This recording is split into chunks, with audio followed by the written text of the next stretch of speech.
Network Entertainment.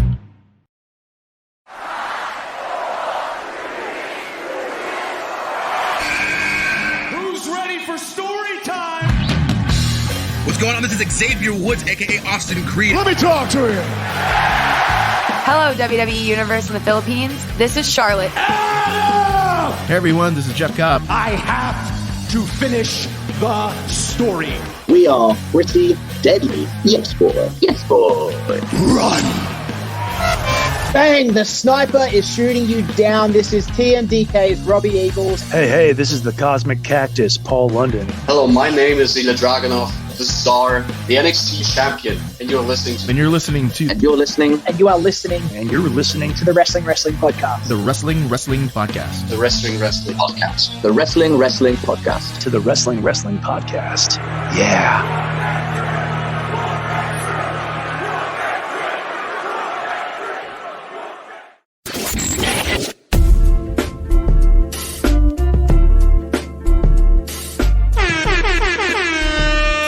You're listening to the longest running weekly episodic Filipino wrestling podcast. It is the Wrestling Podcast post-show. So this is the part where we talk about the stuff na wala na kaming time na pag-usapan dun sa live stream. Stancy, Romoran, and Emil natin checking in on this one. Rowan had to yeet out and excuse himself kasi meron pa siyang schoolwork for tomorrow. So we cannot ask him to prioritize us over school. That is not fair. Kaya kami tatlo na lang yung part ng post-show. Let's remind you one last time that the Royal Rumble viewing party is happening tomorrow. This is probably in your feeds by Saturday. So may time pa kayo. Go catch us at Skinny Mike's BGC. Doors open at 8 a.m. for the Royal Rumble viewing party. Tickets at 450 pesos. My free iced tea na yun. Courtesy of our friends from Skinny Mike's. And we got to thank our friends from Everybody's Toys and Collectibles for sponsoring the prizes as well. Now, let's get to Raw and try to parse out and make sense of our thoughts dito kay R-Truth and the Judgment Day and the story that they've been on for about a month now. Ikaw, Emil, are you still sports entertained by R-Truth and the Live, Laugh, Love stuff? I gotta admit, I'm starting to wonder what is the end game of this? What is the end game of R-Truth and Judgment Day? Kasi it's starting to get to a point where the segments are starting to feel forced. And there's no clear direction as to where this is heading. Like, especially that main event on Raw. There was no need for that. There was no need for R-Truth to interfere. And the crowd kind of didn't know how to react to it either. They were, like, di naman sila quiet, but you could sense na the R-Truth interference didn't go so well. So, like, I really thought when we first talked about this, I thought this was gonna be, a short-term program. Now only a month, then tapos na. But now I don't know. Like, are they trying to extend this kasi babenta sila sa merch? Or talaga may endgame to na hindi pa natin alam? But as of right now, it's getting to a point where I don't know. I don't know where this story is heading. Yeah. I spontaneously combusted at the end of that main event between Drew McIntyre and Damon Priest. It was so good. It was a good match. It was such a good match. Tapos biglang may malaking emotions on the line. Drew was still, hurting from everything happening to him, all his bad luck. Damien Priest messing with his championship match. Damien Priest is also carrying the burden ng the Judgment Day being all tense around him. So there were serious stakes, and bigla siya nagulo because they wanted to force in R-Truth. So I wrote on the review that it was the WWE equivalent of the Marvel thing, where they absolutely have to shoehorn a joke in those big dramatic moments. So Kahit may namamatay na. Yeah. And the worst part here is that the fans wanted this. They responded about the R-Truth. And diba, who is the WWE to deny them who they wanted? Pero syempre, like with all things, dapat ilugar mo. Dapat tama yung pwesto niya. Dapat tama yung lugar niya. That was not it. It was such a serious match. Everything about it was sold so seriously. And then I can feel the frustration nung minention ni Michael Cole. That goofy R-Truth came in and ruined everything. he's usually on the side of our truth, and then he got frustrated with truth when he did that. So that's how I think he spoke for me. I don't know about you guys, but I think for he spoke the right emotion at that moment. Na bakit mo sinira to? I get that it's a means to an end. Na truth had to mess things up so that the Judgment Day, Damien Priest especially gets frustrated with him despite being all buddy with him last week kasi nagkaroon siya ng cut sa merch, diba? So obviously they're all gonna go for the heel heat by destroying truth. Then the rest of them are gonna turn on Priest for being a hard ass. And that's it. That's where they go. Pero wala, you could have written this without messing up the match, without messing up such a good moment. So are we really blaming anyone here? Kasi kasalanan ba ni R-Truth na No, of course not. Talaga? No, We love I wasn't blaming Truth. The guy's doing his job. The guy's making his money. Exactly. He is over like Grover. I'm not blaming him. I'm blaming the writing. I'm blaming the need to shoehorn Truth just because he's over. And I'm blaming the creative team for this this relatively rare lapse na hinayaan nila, hindi nila mapigilan na ipasok si R-Truth sa what would have been a serious moment without if Truth didn't figure in last month or the past couple of months. Is your bigger problem na ngayon nila pinasok si R-Truth or that R-Truth was inserted in the Judgment Day story altogether? Ano yung mas malaking problem para sa'yo? I think the bigger problem to me is hindi nila alam, parang hindi nila alam kung ano yung ginagawa nila tonally. It was such a big dissonant, tonally jarring thing for them to do, diba? The thing with Sammy ng Bloodline is that his funny shtick worked because they were clearly telling a story that involved a bigger end game with their group, diba? Everything they did with Sammy, whether they were doing it intentionally or not, may malinaw na pagtutunguhan.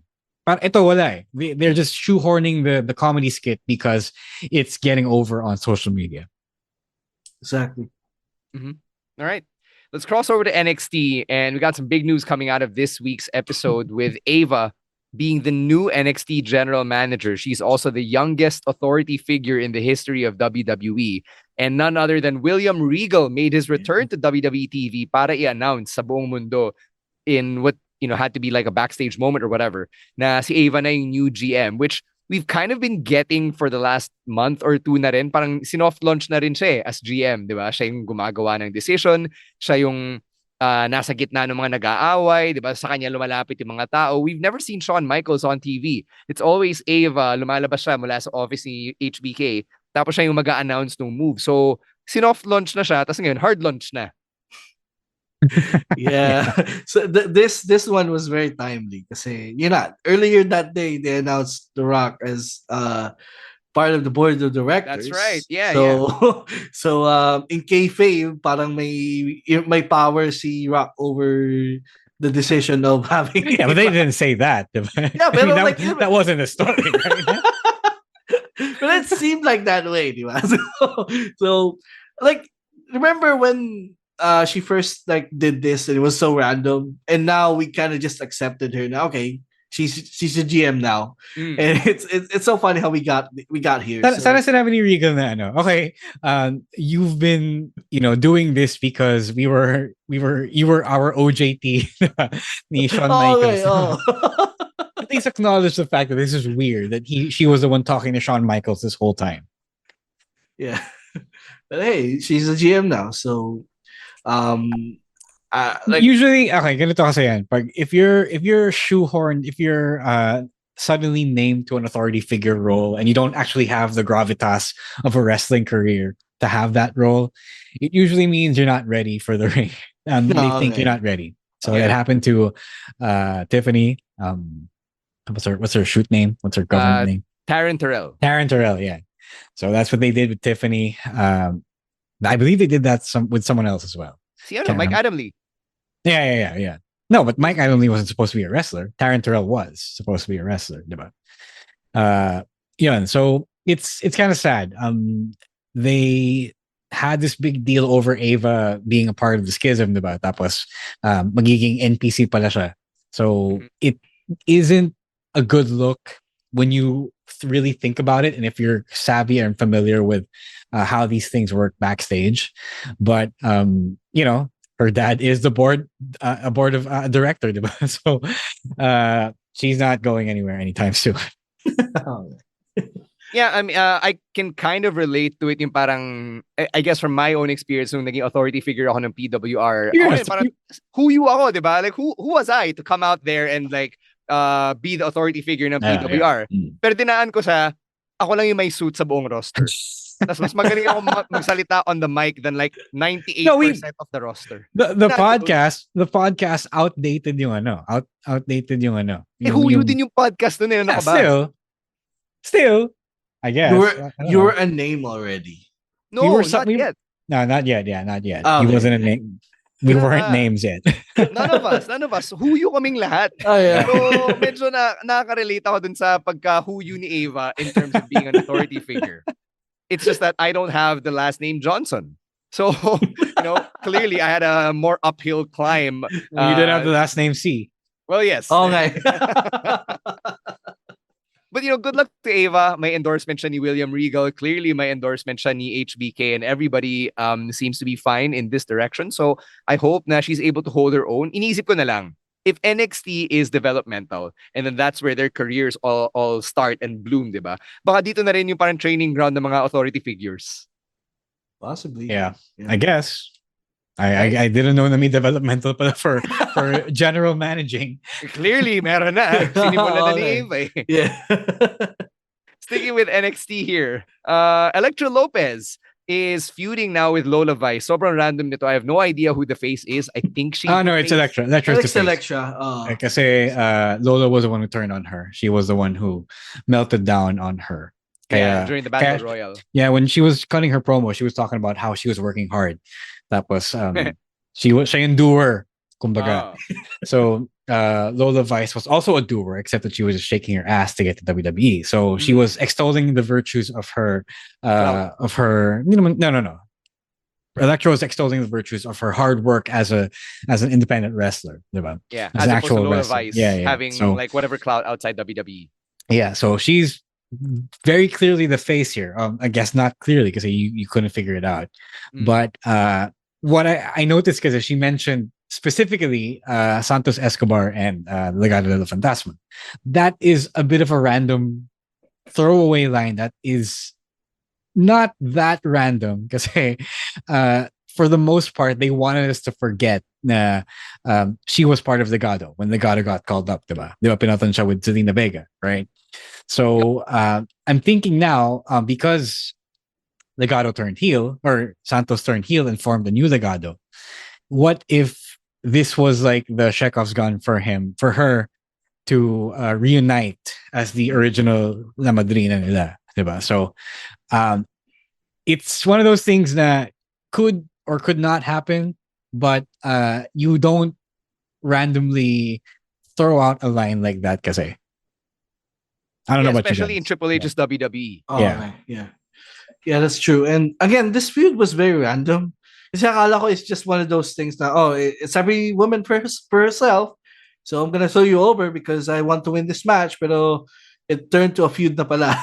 And I guess this may be a quiet call-up here for Elektra Lopez. Like you said, Rob, there's a possibility na pang-kontrapelo kay Zelina Vega if they're still gonna feud until WrestleMania. So why not, diba? She's a name and she has been there for a while. So I don't mind if she's getting the call-up here. Yeah. It's Latino on Latino gang warfare, diba? With LWO and Legado. So tama ka, Emil, kontrapelo. I guess there needs to be a female counterpart, which would mean that she will go from heel to face to heel again. Okay. Yeah. But they never really established her as a face. Parang kaway lang talaga niya si Lola. Yeah. That's a good point actually. Kasi it isn't her being a face. It's just her being bragging about party. Nagbubuhat lang siya ng bangko. Yeah. All right, let's cross over to AEW. Got some stuff to talk about that we missed from last week. We had 2 opportunities to address it, and all of us forgot because sobrang daming ganap. So apparently, the rankings are back in AEW, and the reason why we easily forgot about it is because it was announced so casually by Tony Schiavone during the main event of Collision, kind of like yung announcement ng Cope versus Suzuki, and I really feel like those 2 announcements deserve their own segment. Like, you know how we used to make fun of Tony Khan as an important announcement. Tapos yung pala, nag-open lang ng pre-sale ng tickets ng all-in. The return of the rankings deserved that. I don't know what you guys think, but I think that the rankings, which are tantamount to you being a contender for any championship, deserved that. Oh yeah, definitely. Sorry, go. Yeah. Emil. No, again, sobrang na-traumatized si TK with all the hate that he got for that announcement that he rarely does it anymore. But again, this deserves at least just a segment or at least a video from TK na, hey guys, I'm bring back the rankings. So at least let the people know the audience know yeah, the ranking is back.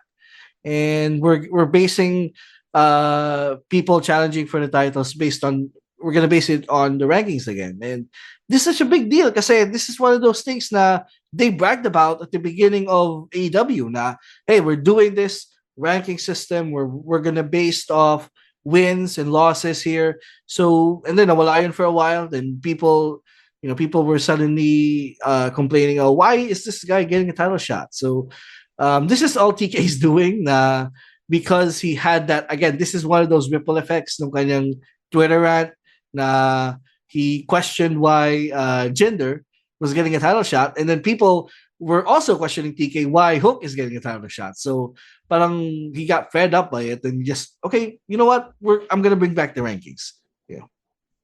Yeah. I think he wanted the rankings. He wanted to keep the rankings, even though he proved he couldn't quite handle all the moving pieces that's needed to make the rankings work.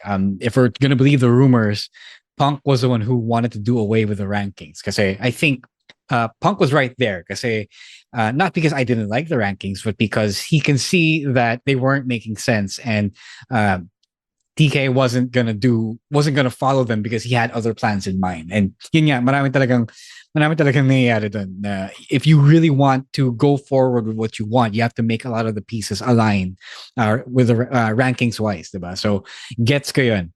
I like the idea of the rankings, but he really needs to, have a whole ass brain trust to work out how the rankings are going to fit each week to week, diba? How it's going to enable their storylines. Kasi I think they made it work noong Continental Classic.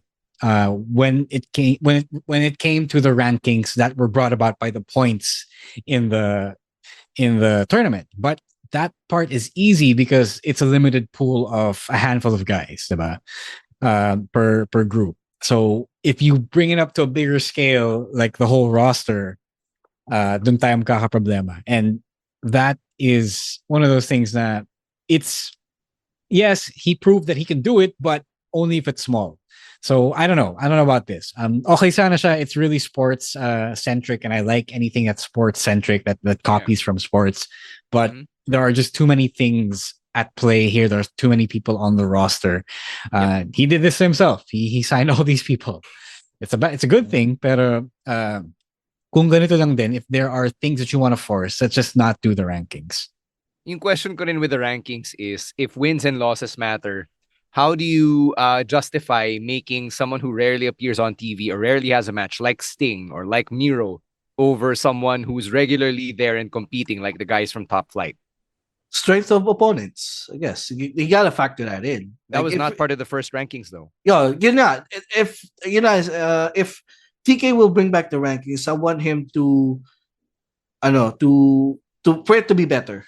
Like, not just on the basis of wins and losses. Because you can be someone, you can defeat a bunch of jobbers and say, oh, I have a 9-0 record in the last 2 months, so I deserve a title shot, even though hindi naman talaga siya a big star, or he doesn't really deserve a title shot. So I think it has to be a little bit better of what it was. Like, you got to factor in strength of opponents, the schedule, where the wins were, kung saan galing yung mga wins, or were they a dark or sa TV. So Pucha, yung mga sports leagues nga, NFL, NBA, MLB, walang strength of opponent sa ranking. Sa NCAA meron. Yeah, NCAA. Yes, It's the thing. Yeah. That's an NCAA thing. Football lang.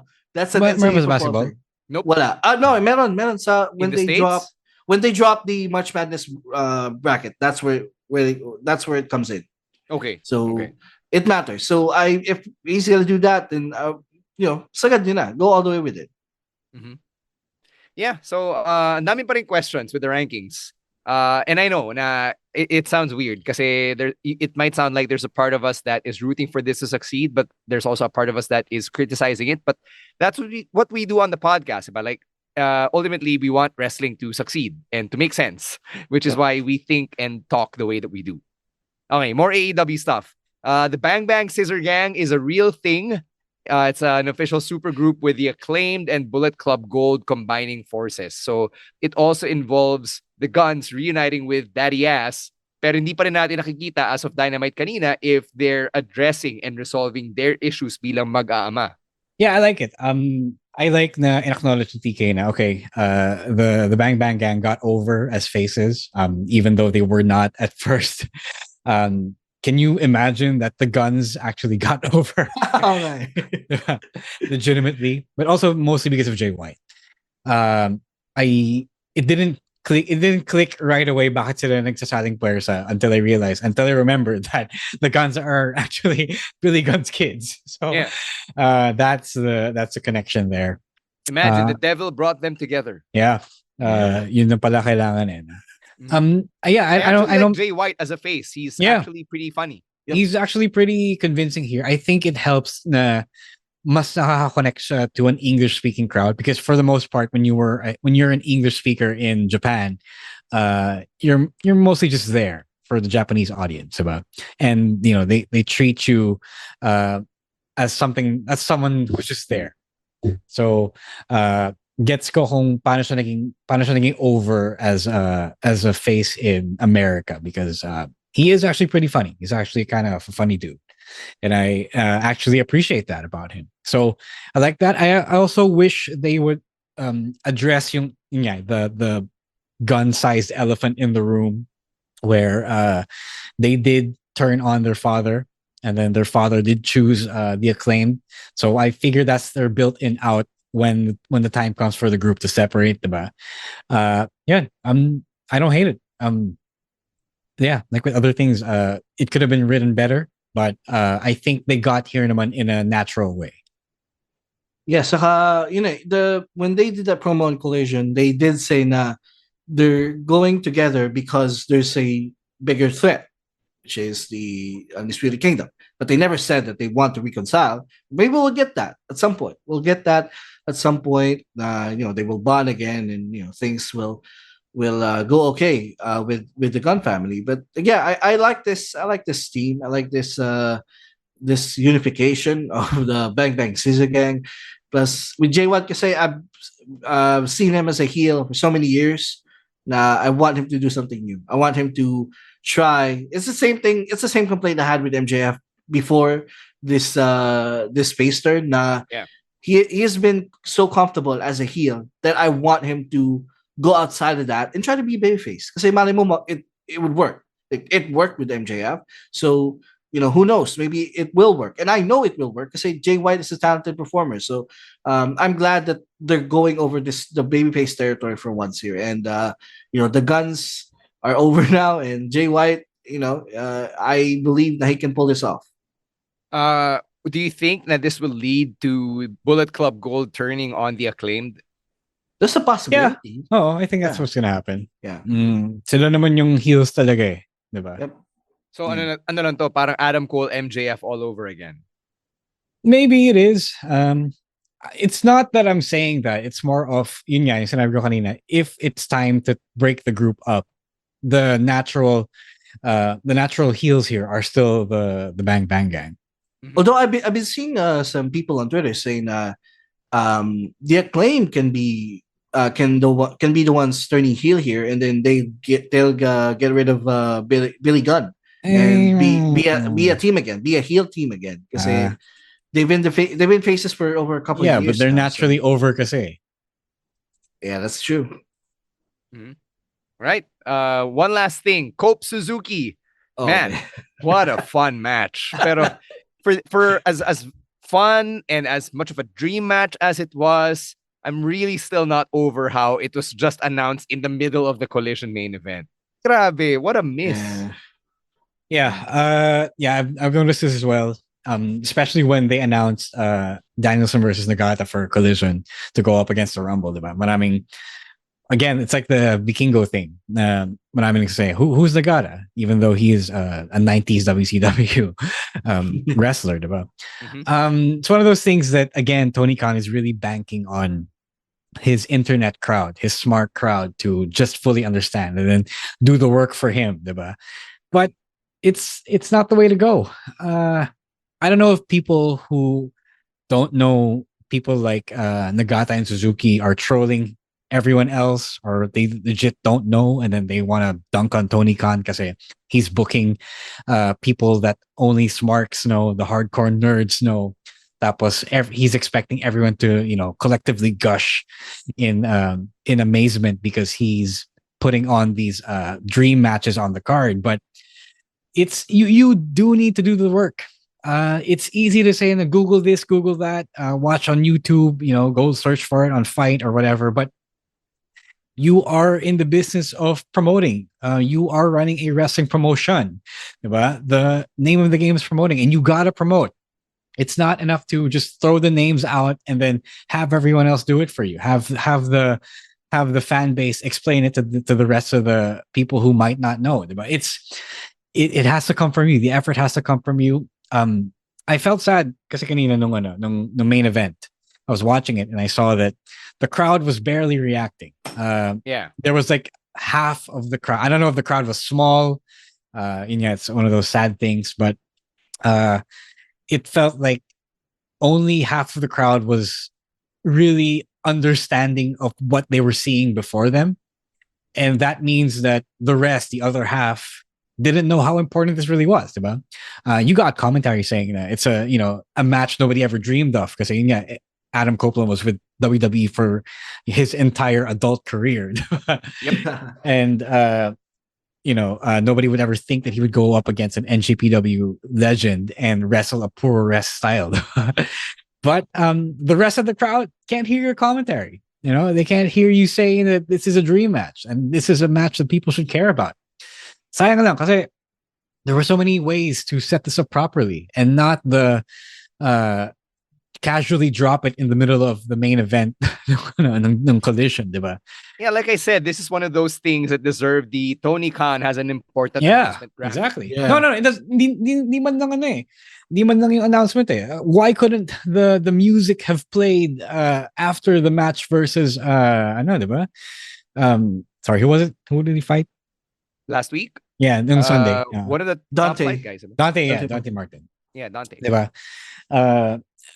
They could have just played Suzuki's music or played a pre-recorded video while he was cutting his promo. Diba? What if may nagsabi na sudden booking yun? I'm sure it was, but there's always a way. If Tony Khan was ready to drop it, Adam Copeland had a video promo right after. He shot the promo, diba? So he knew what they were getting into. So alam mo yun, parang may time may opportunity to shoot something, diba? To have Suzuki shoot something, have them subtitle it later. It's so easy. These are things that are so easy, and then Tony Khan doesn't do them until a wrestler of his or a staffer of his tells him to do it. It's what are you even? You're just a guy playing GM mode, diba? And even in GM mode, they tell you to promote your matches and your stories. So, guys, makinig tayo kay Ro kasi doer siya. Yeah. And I mean, it's promoting 101, and Tony Khan refuses to do it for one reason or another. And then he wonders why people are clowning him. People are not watching. They're not turning up in droves to fill out the arenas when they once did. Diba? I don't know what's happening. I don't know why nobody is able to tell him to do it this way or that way. Parang, why didn't Edge tell him to do it properly, diba? I'm sure Adam Copeland himself, he knew that di dapat ganito yung pag-announce ng match. Baka naman na siya, he's in his veteran era or veteran season. I'm just gonna worry about coming in, showing up, doing Jesus my promos Christ. and my matches. Hey, That you and I sucks. have entered that match. Yeah, I know, but that sucks. I mean, Adam Copeland is there to not just indulge himself, diba, but also to be one of the big faces of an alternative company, diba? Mm-hmm.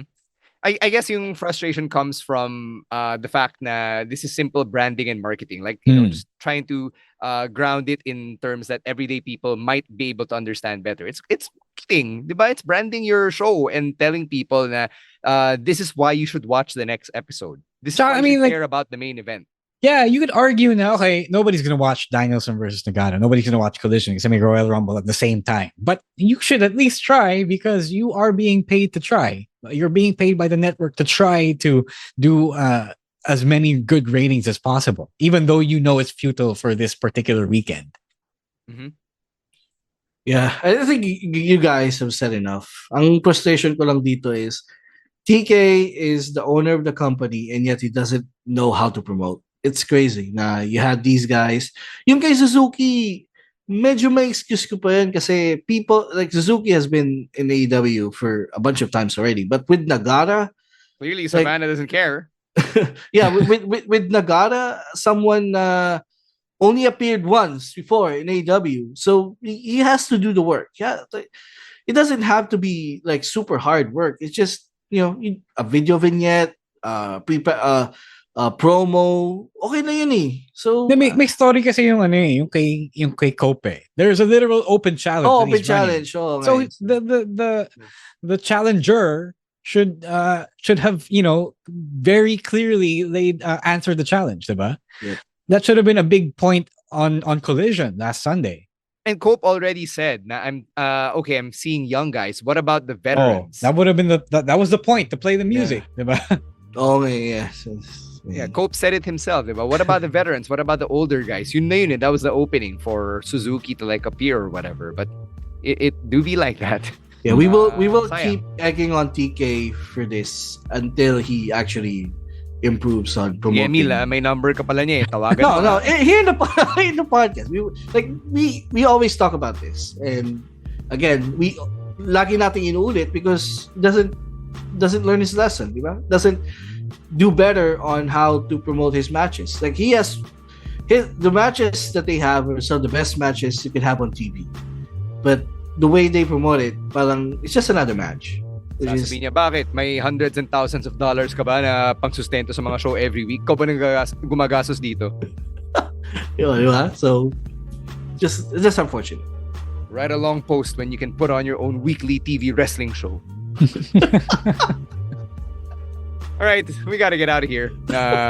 Too much criticism from us here on the podcast. If you want to join the conversation, you know where to find us. It is at Wrestling2XPod. Thank you very much to Babyface producer Jasper and the rest of the Pod Network for all the work that they do behind the scenes. And for Emil Nate and Romoran, my name is Stan C, reminding everyone to stay safe, stay healthy, and don't be a dick. Wrestling Podcast. Out. Later, weirdos. Peace.